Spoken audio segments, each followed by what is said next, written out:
Hello and welcome to another segment of Stopping Socialism TV. As always, I am Donald Kendal, joined by Justin Haskins. Today we are talking about Hollywood's socialism boom. Once again, similar to some of the other segments that we do on Stopping Socialism, I have kept Justin completely in the dark of this article that I want to bring to the table. I want to discuss, I want to get his genuine reactions to this. But before I pull up said article, I do want to put that call out there for you to help us out. If you're watching this video, the easiest thing you can do to make sure that more people see our content is just simply hitting the like button, leave a comment, share this content, be a subscriber. Very easy. Costs you absolutely nothing, but it'll help us break through these algorithms that make that big tech erects to keep our content from getting to more and more people. So, Justin, the article that I want to talk about comes from the Hollywood Reporter, and it is titled Hollywood Socialism Boom, Emboldened Leftists Agitate for Radical Change. So the article starts off saying the chants are beginning in front of the Chateau Marmont.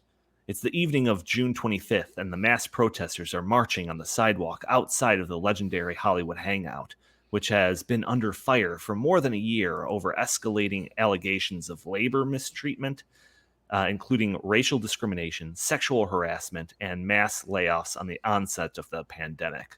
While a handful of A-listers have registered public disapproval, it's the industry's proletariat, assistants, young writers, on-the-make directors, and below-the-line crew who make up the substantial cross-section of the crowd of nearly 100 picketing the chateau this Friday evening.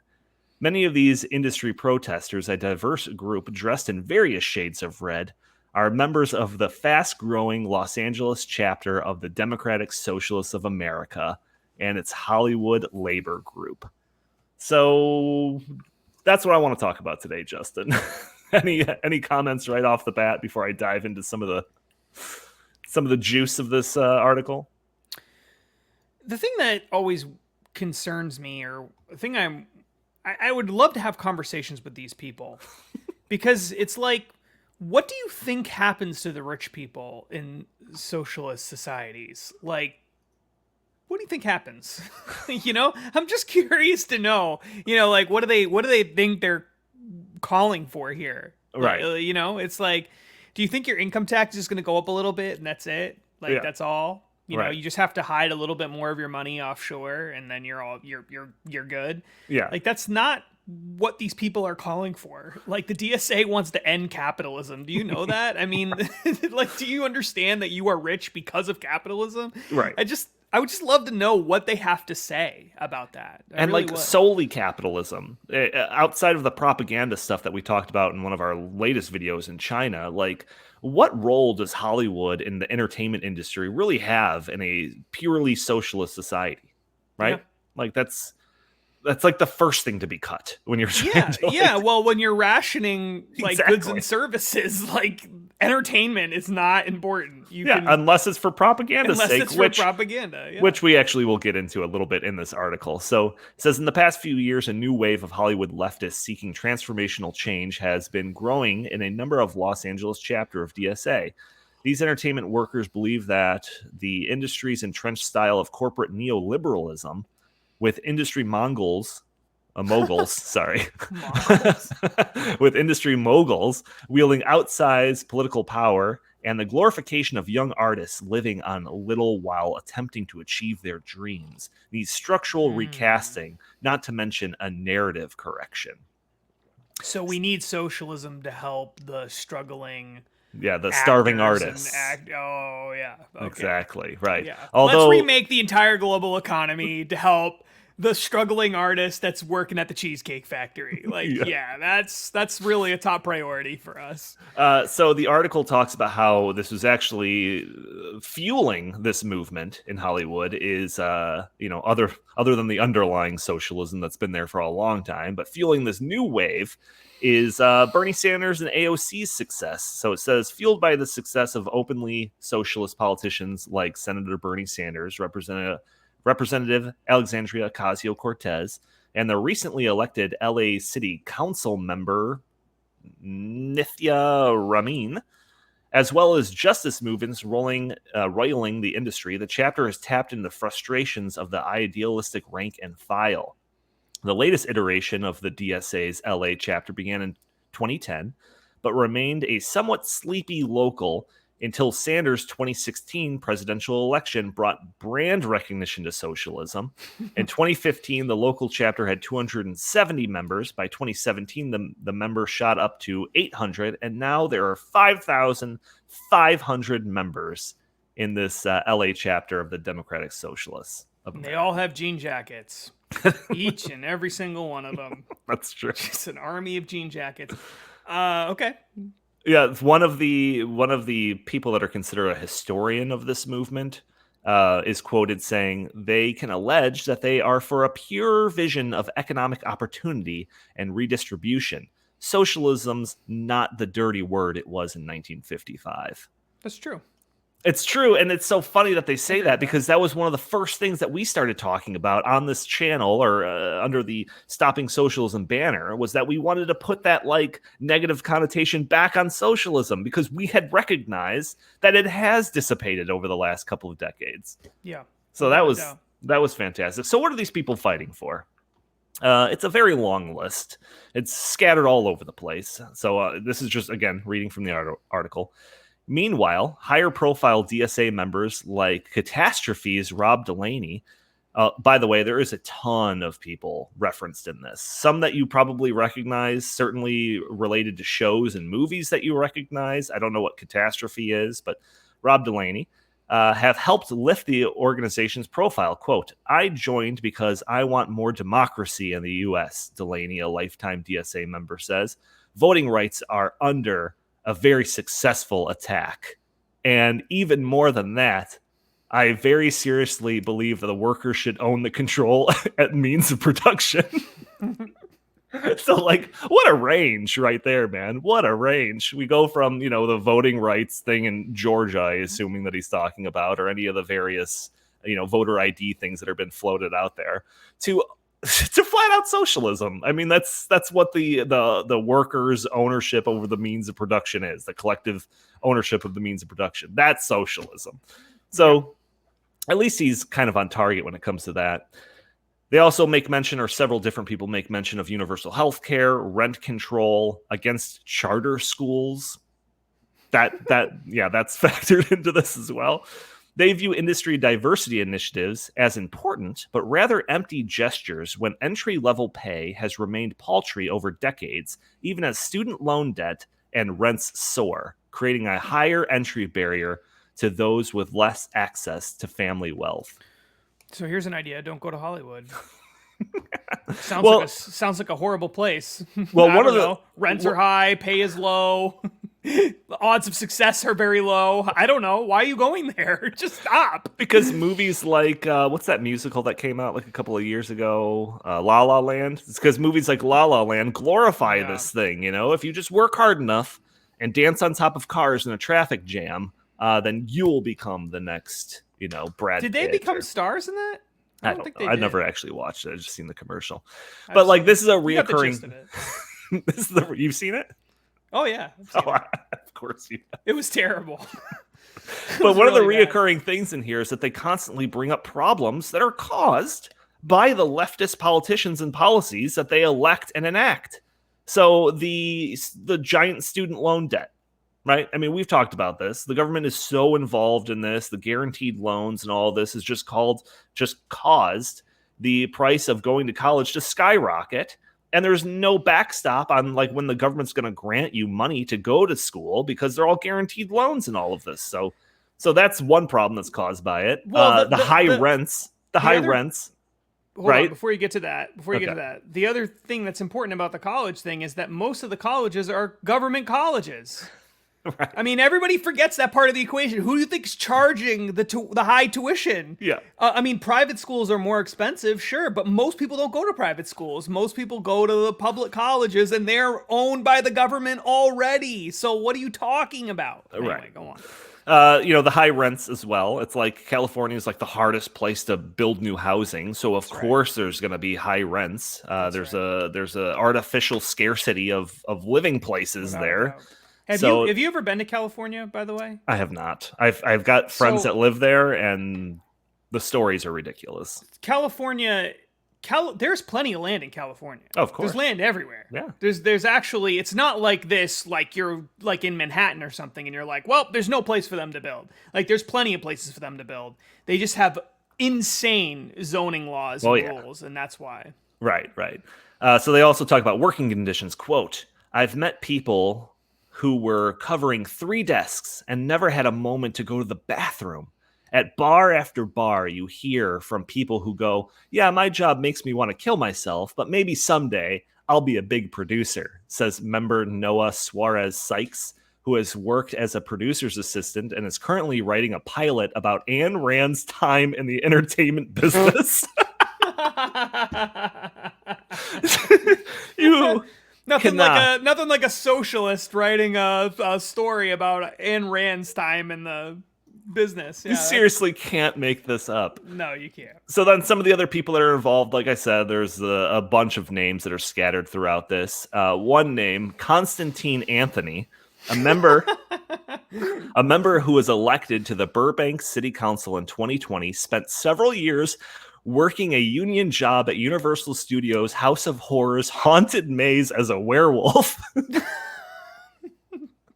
Before turning to stand-in gigs on sitcoms like New Girl and Parks and Rec. And by the way, I had to look up what stand-in gigs are. Do you know what that is? Is that the thing where you just stand there for the lighting? Yes. I thought it was like an extra. I thought like he was in like the background. It's not even an extra. No. It's worse than extra. You're basically just there to so they can get the lighting and the mics right and stuff. Right, exactly. So like, you know why you're underpaid for that? Yeah, because it's pointless. It's just anyone can do it. Because literally anybody could do it. You just have to stand there. Any body, cardboard cutouts could theoretically do it. Like they really don't need you. Inflatable things, like literally almost anything could do this. Right. It's so ridiculous. Here's another quote. I think there's a lot of people that are like, I want to buy a house in the Palisades. Don't yell at me. No one's stopping you, assures writer-producer Nick Adams, BoJack Horseman, and Blackish.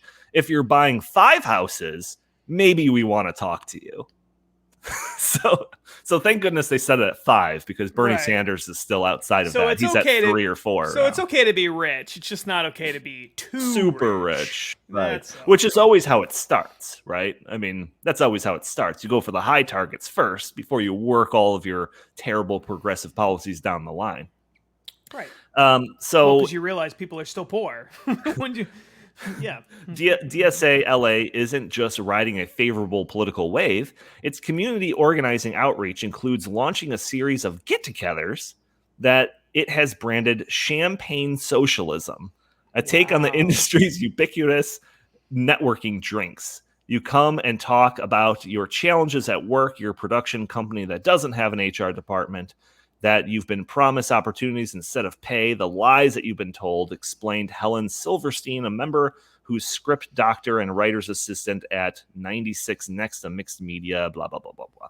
So Champagne Socialism, this is a thing that they are calling their little get-togethers. Champagne Socialism is like a derogatory term that's to make fun of these rich like liberals that are talking about all the struggle session, all the struggles that are going on and all the hardships while they sip on their champagne and their rich posh lifestyle. So they're like appropriating that derogatory term, I guess, or are they just completely clueless to it? They're clueless, I'm sure. This is go ahead, sorry. No, I mean, you jump in, go ahead. We have had this ongoing I guess you could call it like an anthropological theory about people who are in socialism. And that theory is that socialists are losers. Oh, yes. And this proves it beyond a shadow of a doubt. Well, this and that socialism conference that we did a video on. Yeah, I mean, that was the greatest thing ever. I can't even make fun of that because that was the best thing ever. But when you've got the guy in the werewolf suit running for that he city doesn't council, make enough money, running for city council of LA, and you've got other people complaining that they don't. And the other thing is like these are all hard left-wing areas already. Oh, well, let with me get to hard that. left-wing politicians. It's I like, will so get to what? that. I don't understand. It's not like this is like a you're not living in some libertarian utopia, and you're Right. just disaffected because of all the hardships that you have to suffer under. You're under left-wing policies already. Right. And they just suck so bad that your lives are terrible and you're miserable. And so you think to yourself, you know what we need to do? We need to take all these crap policies and we need to make them even better. And that's your solution? Like, your solution is I double down on the failed policies? I want to get to that because I've got a couple of paragraphs that really underscore that ridiculous idea. So in March, the group helped organize the Anti-Capitalism for Artists event that featured a talk by Sorry to Bother You director Boots Riley, workshops and community discussions. Also during the lockdown, Hollywood Labor launched the Red List, a socialist answer to Franklin Leonard's The Blacklist that foregrounds scripts that, quote, promote left-wing narratives in entertainment and highlight the experiences of the poor, the disenfranchised, and the oppressed. So the members point to Snowpiercer and Us as model Red List films, which Snowpiercer came out like several years ago. And I watched it. It's not a terrible movie. I actually don't think that it puts forward the message that they're suggesting that it does. But these high-profile movies like Snowpiercer and Us are like coming from these Red List things that were launched, or was that like we can make movies like these in the future? I'm not entirely sure. That is probably what they mean, because they're losers, so there's no way they've actually been successful at getting anything done. So I went through the DSA website and I found their Red List script submission little thing that you have to fill out, and there's some interesting stuff here. But when you actually like have to go through and click, just check this one out. Please check all that apply to your script. Anti-imperialism, anti-capitalism, anti-racism, pacifism, anti-war, unionization, communal solutions, systemic critiques, mutual aid. Like, it just goes Marxism, economic justice, pro-labor. So if assuming your script checks all of these boxes, like, you're good to go. You're absolutely good to go. And then so then Googling around. Now, I'm not entirely sure if this is connected, but I found this website that's called Coverfly, and apparently this is like where writers go to be discovered. They upload their scripts and stuff. So I found a segment of this website called the Red List. So I'm not sure if this is completely tied to the other thing. I would be surprised if it's not, because how many things are called the Red List? But in this is a listing of little pitches for screenplays, and I thought it would be fun to just read a couple of these. So this is all real, by the way. I feel like I have to say that all the time. So these are the top-rated screenplays of this month. So just number 1, Good Chance. This comedic drama is about a feisty transgendered teen who saves a church-going, undocumented Asian woman escape deportation, and they form an unlikely friendship that helps them heal the rifts in their own families. Justin, are you just like, you can't wait till this movie's made so you can go see it in theaters? Yeah. I wonder who's going to play the feisty transgender teen. Probably Elliot. What's her name? Or his name? Elliot Page. Elliot Page. All right, number 2, Birdsong. Yeah, probably right. After years of abusing Oxy to reject her disruptive supernatural powers, a young Appalachian witch must defy her family's scam faith healing ministry to embrace her bloodline's demanding destiny. Oh, so I get it. So the church's faith healing ministry, that's garbage. That's a scam. But the witch, the witchcraft, that's legit. Oh, okay, yeah. Yeah, the witch really brought everybody in. They really got it right. They showed them the error of their ways. Yeah. Good. Yeah. Yep. That's a classic. Yep. Bastards. 3 drastically different 20-something women move in together after discovering they have the same biological father, that he died, that they inherited his house, and having their lives fall apart, and all in the same week. It's Millennial Golden Girls meets Shameless. Actually, that sounds like something that would become a show. All right, Not that I want to watch it, but that's what it sounds like. so this is just filled with things like this that are just like checking all of those boxes that like we just went through on that other list. But just one more. How to snatch a crown. A mangy band of drag queens teams up for the ultimate revenge fantasy, infiltrating the ball of the season to tear down the evil queen who ruined their lives. This is Ocean's 11 meets Paris is Burning. A mangy band of drag queens. Like this is satire, man, and it's no, but it's honest. It's not satire. I wonder if the guy in the werewolf suit wrote that one. You think he was the writer? Probably. Written and directed by the guy in the werewolf suit. Yeah, I mean, so the the LA DSA, of course, they're anti-cop. If DSA LA organizers do ever gain meaningful power in the industry and in unions, quote, they'll work to divest from things like police unions, says writer-director of DSA LA member Sarah Sherman, Magic for Humans. Writing cops from on-set productions work, where they enforce shoot parameters and direct traffic, has become a rallying cry. So yeah, get those cops out of there. Right. We can direct our own traffic. We can have hire psychologists and social workers to direct traffic. Oh my gosh. And then the last thing, and this kind of goes to the point that you were making earlier. Quote, it's hard for me to see the school system, the homelessness, the traffic, the air quality, the inequity. That's where I try to focus my energy because I feel like it's doable. Having a more progressive LA City Council is doable. I forget who's quoted there, but that goes to your point. Like, this is in the bluest area of the bluest state. This is LA they're talking about. And yeah, the LA City Council is not progressive enough, Justin. We need to do more. It's unbelievable.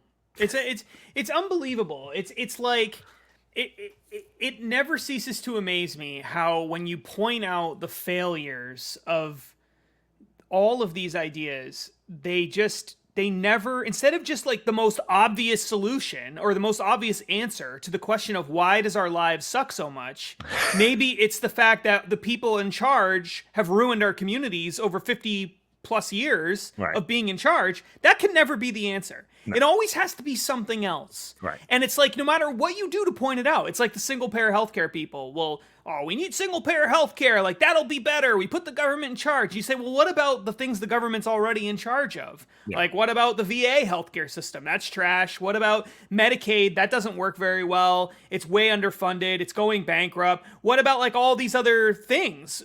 The Postal Service is going bankrupt. Amtrak has never made money ever. What about all these things? And they never have an answer to that. It's never that their ideas don't work. It's just that, well, it's because we didn't go even far enough to the left. Right. And it's just like, well, at what point do you just look at yourself and say, you know what? Maybe this doesn't work. I don't know. Maybe this doesn't work. I mean, if you can't acknowledge that living in LA, then I don't know. And I love also how they're inspired by the success of Bernie Sanders. Yeah. You know, a guy who's lost many races. He's one of the, really, when you think about it, least successful politicians in terms of winning races. One of the biggest losers, are you saying?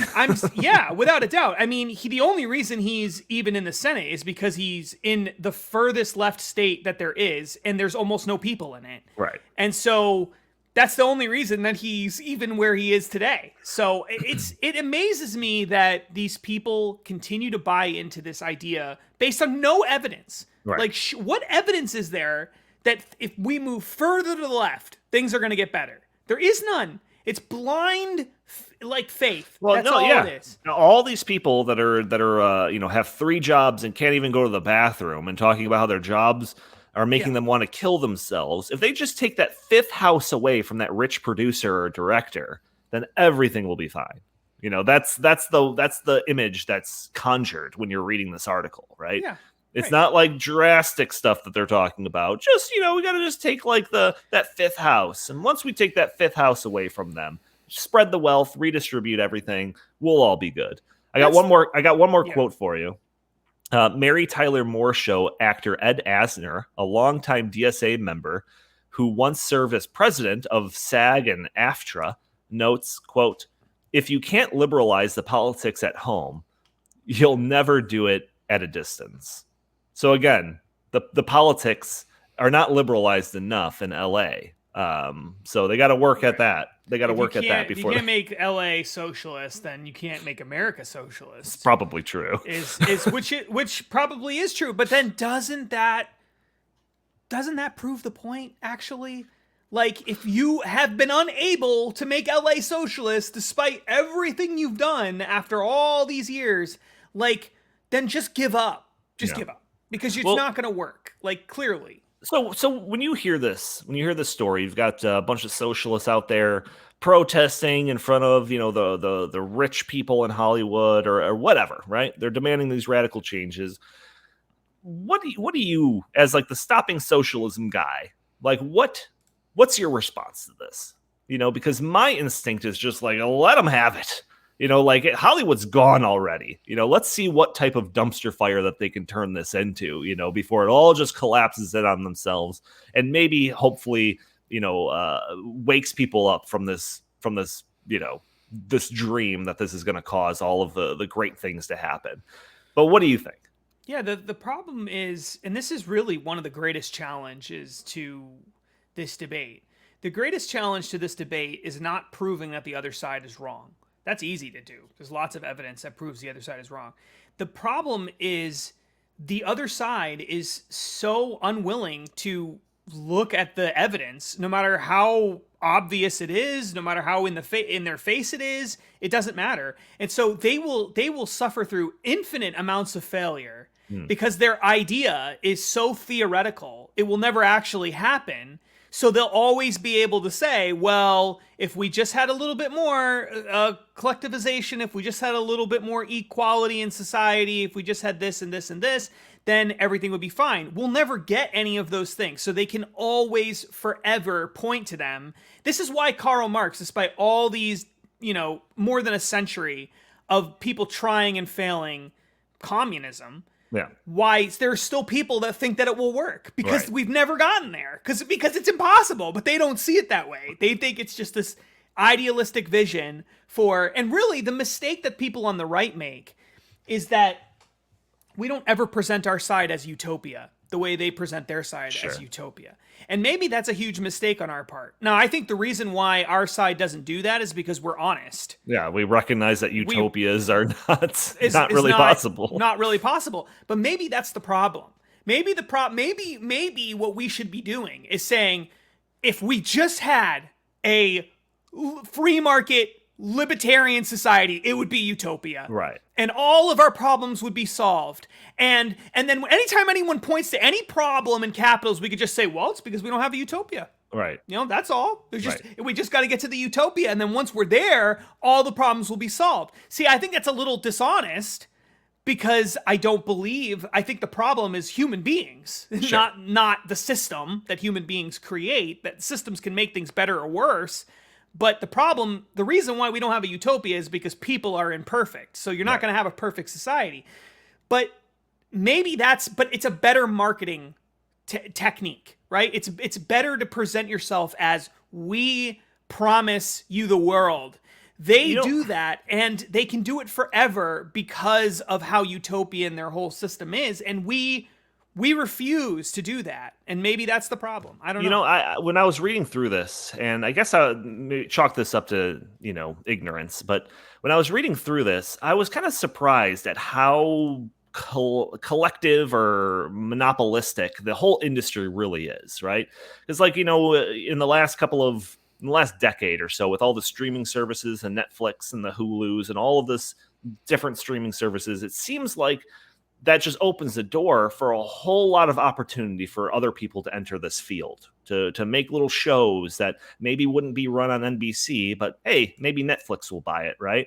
So that's kind of what I was always kind of operating under. But as I was reading through this, it seems like no, like this all stems from Hollywood. And I just wonder if I don't really wonder. I just kind of make the accusation that these people, instead of trying to branch out and create their own Hollywood, create their own production facilities where they can have more equality and all of this and more equity, and make sure that the people that are just standing there for the lights are paid as equal as the director of these shows. Instead of doing that, they're trying to like take over this monopoly itself. And that, I feel like, is kind of shows the kind of sinister undertones of the socialism movement. Like, don't actually try to compete, try to take over, you know? That's always how it is. Yeah.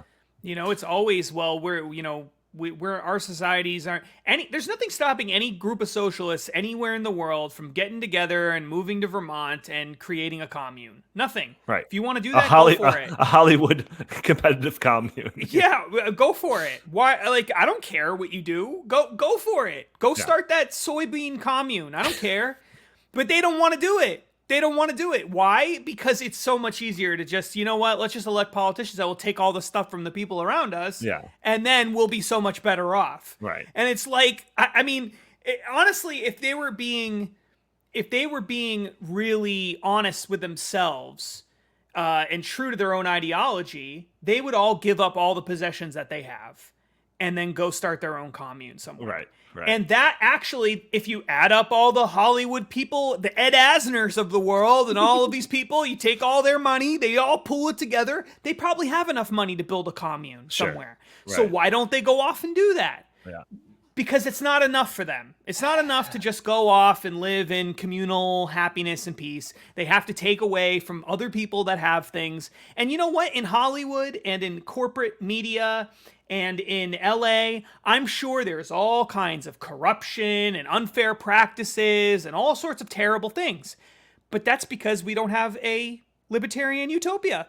In my libertarian utopia, none of that would exist. Right. You wouldn't have any of those problems. We wouldn't have limited liability corporations, right. And you guys couldn't be screwed over by You could make Hollywood. all of your dreams come true by simply holding down a werewolf job at the Haunted Mansion. You know, that's maybe there wouldn't even be a Haunted Mansion. Because everyone would be so happy that they wouldn't want any kind of disruptions in their lives. Maybe everyone would just, like, this is the kind of thinking that they use to make their arguments. It's amazing. Yeah, well, if you thought that Hollywood couldn't get even more to the left, apparently just wait until some of these red list scripts start being made into movies, which I think is probably inevitable. But it's interesting. I would love to, the cynical side of me wants to see the DSA and all of this take over Hollywood and really just drive it into the ground, because there's really no other option if they were to succeed in taking over. But I guess we'll see. I don't know. I mean, half of LA is essentially a shanty town at this point. I don't know how much further down it can go. They'll try. They'll try. I mean, it'll start looking like Venezuela before not too long. But Hollywood and the movies and all this, it's an interest to me. So we'll definitely be keeping track on some of this stuff. But Justin, any final words for this segment of Stopping Socialism TV? Nope. Okay. All right. Well, if you want to see more content like this, like I said, you can subscribe to Stopping Socialism TV on YouTube. You can find pretty much all of our content on StoppingSocialism.com. And you can see most of our content shared across various social medias, whether it's Instagram, Facebook, Stopping Socialism. Like I said, YouTube. We also have a Parler account. If you're looking hard enough, you will find us on social media. Justin, where can the fine people find you? At Justin Z. Haskins on Facebook and Socialist Twitter. Thank you all for listening. We'll talk to you next time.